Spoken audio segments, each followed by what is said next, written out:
I'm $480,000 in debt and I have no savings.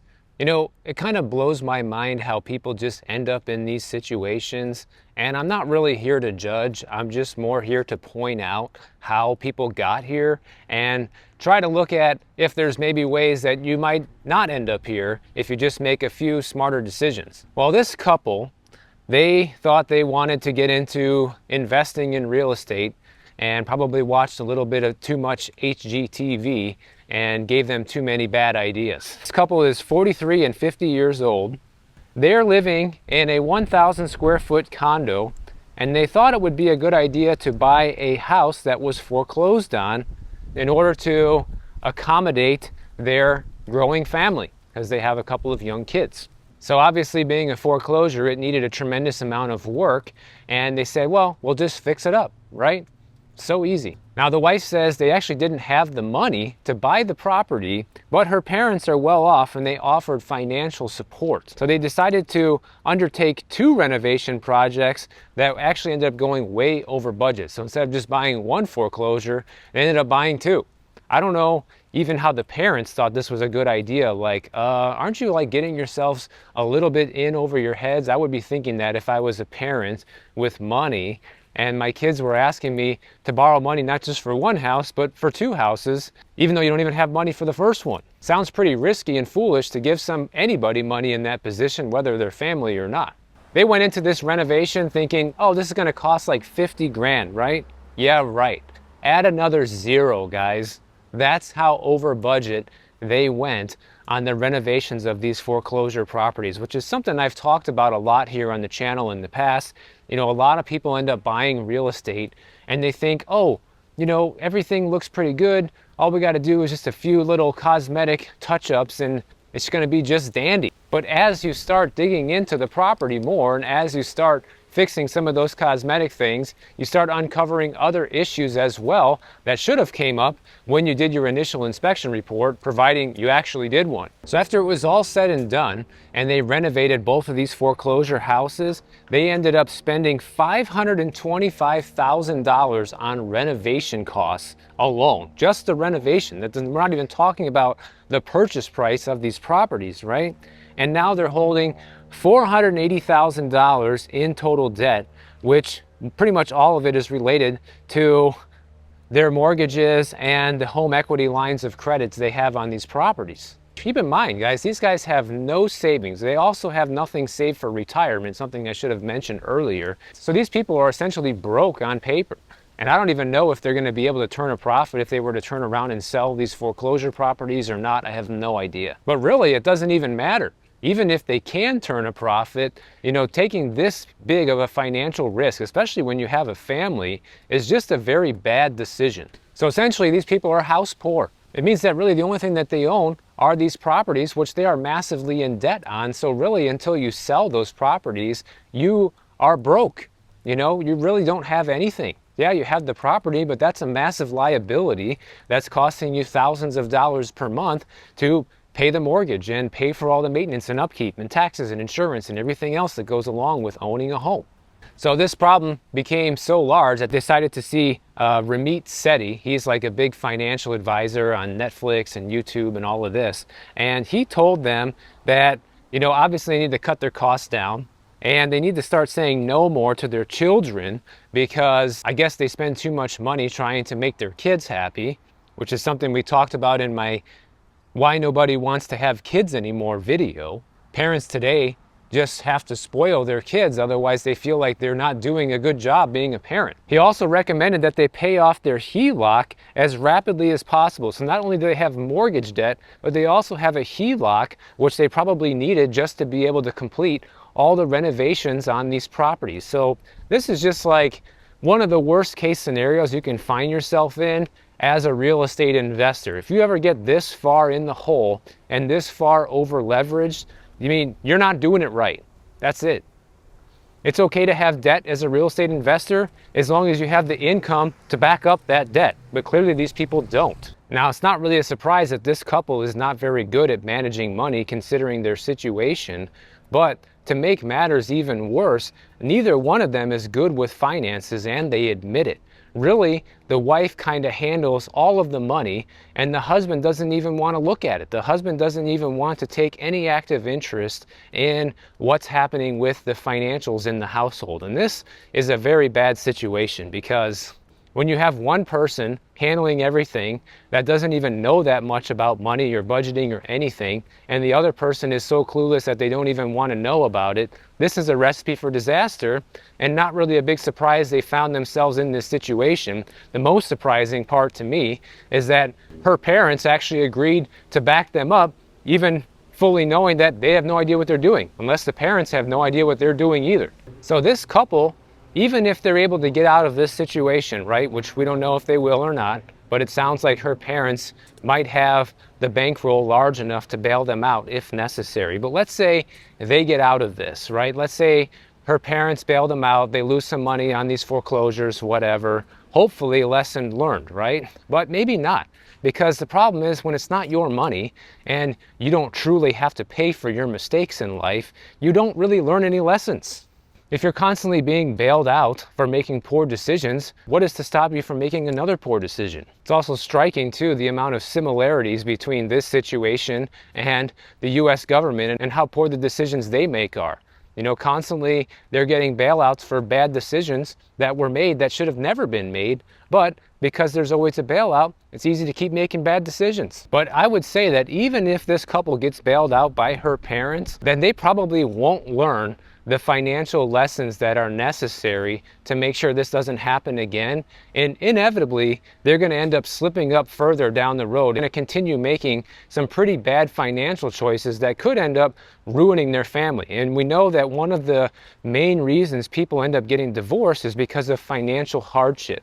So not only are they putting their financial future at stake and at risk, but they're also putting their marriage and their family unit at risk by not being more responsible, by choosing not to learn more about finances and doing things the right way and just taking risky bets and hoping that they pay off. You know, this isn't a movie. It's not a video game, guys. You can't hit the reset button and just try all over again. And that's why I really hope every time I go over one of these situations here on the channel that people learn something from these mistakes that other people are making. If you can just take away one lesson for yourself, whatever that may be, and I know I helped a few people out there potentially prevent themselves from getting them into a situation like this further down the road, I feel like that's a job well done. And also, if you ever plan on buying a property that you want to renovate and you have no idea what you're doing, you've never done it before, you need to hire an experienced, skilled contractor that can go through the house with you and truly point out all of the things that are going to need to be done and how much that might potentially cost. Because these guys went into this situation thinking, oh, it's just going to cost 50 grand for renovations, and then they end up having to add a zero, which means it ended up costing 10 times more than they originally thought. I mean, that is such a crazy underestimate. I don't even know how they arrived at that number to begin with. It's one thing when you're off with your renovation budget by maybe, 10 grand, 20 grand, that's probably within the margin of error, but come on, guys, 10 times more than what you expected? But these aren't the only kind of people that are making poor real estate and financial choices right now. Also, a lot of people who already own a home are doing something arguably just as bad. Because, take a look at this. And this is a question you should be asking yourself, right? Mortgage rates are at the highest level we've seen in about 8 months. And so why are so many people refinancing right now? Because the refinancing activity as of January 10th jumped 44% in 1 week, guys. 44% at a time when mortgage rates were about 7.2% a week ago. According to Fannie Mae, the refinance activity during that same week was actually 47% higher than the previous week. And the reason why this stands out is for a couple of different reasons. Mortgage rates are well over 7%. A week ago, they were about 7.2% for a 30-year fix. And the housing market's extremely slow right now. We even had a 43% jump in the amount of people who were refinancing a government-backed mortgage, like an FHA loan. They interviewed a mortgage broker about this to find out what's going on. Here's what he said. He says that the phone calls and conversations we're having are for people that want to tap the equity, not necessarily lower the rate. Sounds pretty bad. Some want to do cash out refinances and use the cash to invest in real estate. Other clients are interested in pulling out the equity as a way to consolidate debt, like credit card debt, and pay it off at a lower interest rate. So this just goes to show you how desperate a lot of people are right now to either make an investment that they can't actually afford to make, or to actually pay off debt that they can't afford to pay off, so they're using their home either way as leverage to make this happen. They say here that the average homeowner in the US has a loan to value ratio of under 50%. So for every $500,000 house, there's 250 grand of tappable equity in that house. That's just an average. Doesn't mean everybody has that. So they say, yeah, you know, if you're paying 25 or 30% on a credit card, why not take out a mortgage and tap into the equity? Even if you're paying a 10% rate on that mortgage or your home equity loan or home equity line of credit, it's better than paying 25%. Yeah, so much better. What could possibly go wrong with doing something like that? You know, the most interesting part about this to me is that the credit card debt is not actually going down. This is one of the excuses that people say, that they're using this to pay off credit card debt or whatever. But what we're actually seeing is the opposite. We continue to see quarter after quarter, when the New York Fed comes out with their new numbers, that credit card debt is going nowhere but up in this country. It's not going down. And like I was talking about earlier, people like this that have very poor financial habits, maybe they made one good decision and they bought a house back when prices were lower and rates were lower, and they were able to, you know, gain a lot of equity just because they owned the house. They didn't really do anything. They're just lucky that they had the house before the run up in prices, right? Those people are destined to fail, okay? Because if you don't know what you're doing with money and you use your house, which is your largest asset for people like this, otherwise you wouldn't be borrowing against it if you had other resources, right? And somehow you screw up, it's game over. You lose the house, guys, and you lose all the wealth that came along with it. This is likely going to lead a lot of people in this situation that end up borrowing too much against the house, or they pull out too large of a mortgage, more than they can handle, and eventually what happens is they end up losing the house, either to foreclosure, either to short sale, or being forced to sell it because they just can't keep up with the payments. Even if they're lucky enough to still have some equity and sell it, they have to get out of it because their payment is so much higher. Because think about it, you're refinancing and you are getting a higher payment because not only you're taking a higher mortgage amount out on the property, but you're also getting a higher interest rate than what you had before. So anybody who's doing this must be extremely desperate and hard up for cash, because that's just one of the dumbest things you can actually do. And I'm not saying this to be mean, I'm saying it because it's true. In my book, there's truly no excuse for borrowing money against your house to pay off other forms of debt. You should never do that, because you can lose your house if you don't pay off that debt, or you start falling behind on payments or whatever, versus, oh, you can't pay the credit card bill, so what? Your credit score will go down, they'll send you to collections, but you're not going to lose your house. You're not going to lose the place you live and become homeless. And you just have so many people right now getting themselves in way over their heads, more than they can really handle, you know. I saw another story. They talked to a different mortgage broker, and he's saying right now that the monthly payments on mortgages are getting out of control right now. Right now, they say the average first-time home buyer is paying about $3,500 a month, and they say they're comfortable with that for buying a home. People who are looking for a family house, more established, older buyers, are looking at paying anywhere between $6,500 to $7,500 a month right now for a mortgage payment. And previously, these people in this higher end category were paying about $4,500 a month. So you've literally seen the threshold for what people expect to pay for these mortgages jump from $4,500 a month to now $7,500 a month. He says even people who are wealthier than that are becoming more and more comfortable with having an $8,000 to $10,000 a month mortgage payment. He says he's been doing mortgages for over 20 years, and he's never had anybody take on a $10,000 a month mortgage up until recently. Now he has a few of them each quarter. Like, it's just becoming the new normal. Now, obviously, people who are able to qualify for this are well qualified, right? You can't get a $10,000 a month mortgage without being able to back up that you can afford that. But even people who can afford stuff like this don't always make the best financial decisions. Just because somebody has some money today doesn't mean that they are Einstein with their cash. Check out this house. This house was listed for sale back in 2023, beginning of 2023, for $13.5 million, right? And it was for sale all the way until January of this year, where it sold for $7.75 million, guys, almost close to half of what they were originally asking for this property. So it took 2 years to sell this house, right? 2 years to sell. And now the new owner immediately put it back on the market for sale just a couple days later for $8.7 million, trying to make a quick $1 million. And you know, that's hilarious too, just like the stories we were just talking about, because you know, some people just don't get it. They don't realize when the party's over. You just saw this house, the price almost get slashed in half from where it originally was a couple of years ago. You bought it, and now you think you can turn around and sell it for an easy $1 million?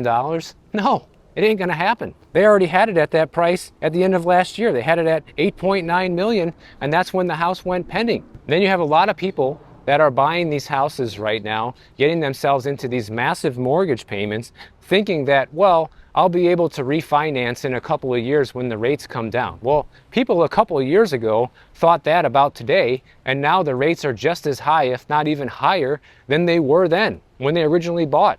So that is not a great method to go by when you're looking at, can I really afford this house, or, you know, is this mortgage payment sustainable for me?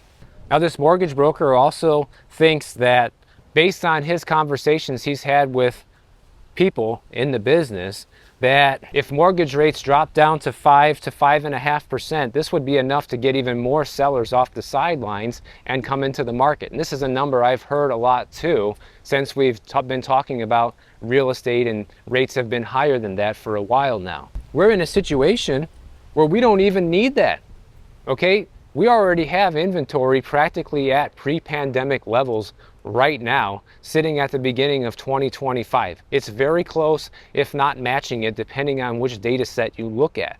So if we get more people coming back into the market and trying to sell their homes, if we do get lower rates eventually, that's just going to add more inventory, which is going to just help prices come down. This is going to be a very good thing for people who have actually been patient waiting to buy. And you don't want to fall for stuff like this house back here. You know, this guy spent a ton of money on this house trying to make a quick $1 million, but that's an extremely risky play. Let's say even he could sell that house for that extra $1 million, right? He thinks it's realistic, it's going to happen maybe within a few months. But the mortgage payment on that house at that price is about $53,000 a month. So let's say this guy's paying, you know, somewhere around like $45,000, $50,000 a month. You only have about a 10-month runway to own that house until you are not even breaking even, you are losing money by the time you pay closing costs and taxes and everything else. So you really don't have that much time to turn around and flip a house like that. Time is of the essence, right?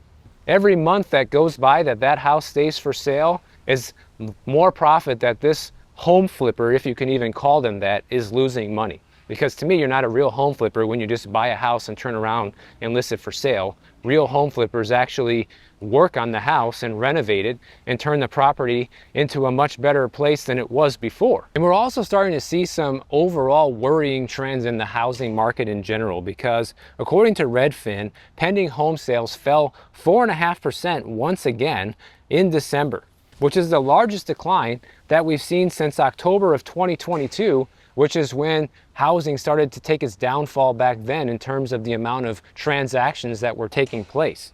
As of December, the pending home sales are down 2.3% year over year. And they say, oh, home buying activity will likely slow even further in January due to the wildfires in LA. Like, huh?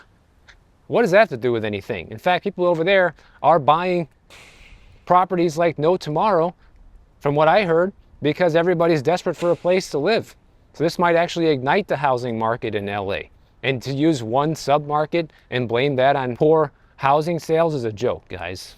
Now, existing home sales did rise 0.7% month over month in December, which puts it at a seasonally adjusted rate of about 4.3 million.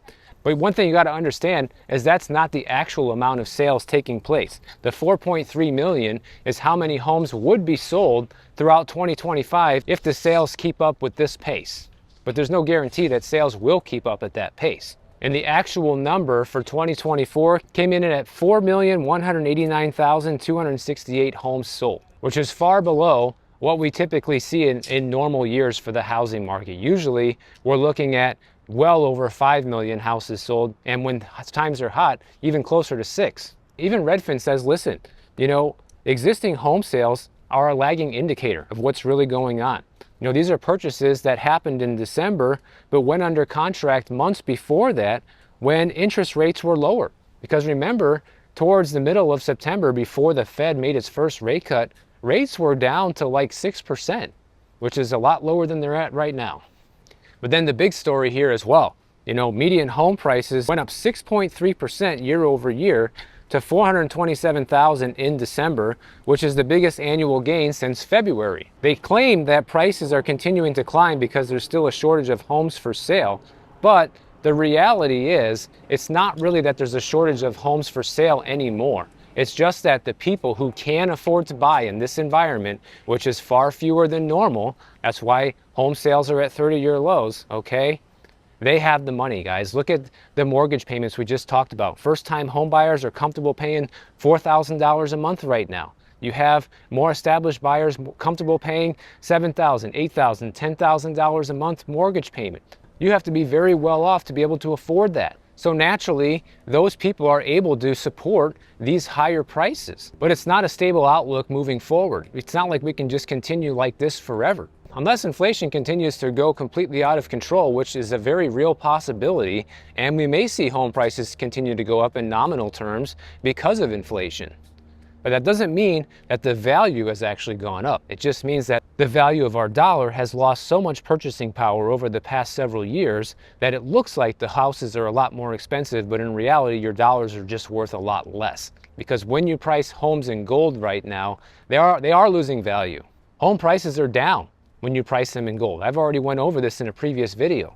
But to me, this is all good news that the housing market's starting to turn around in favor of buyers. Is it there yet? Is it a 100% buyer's market? No.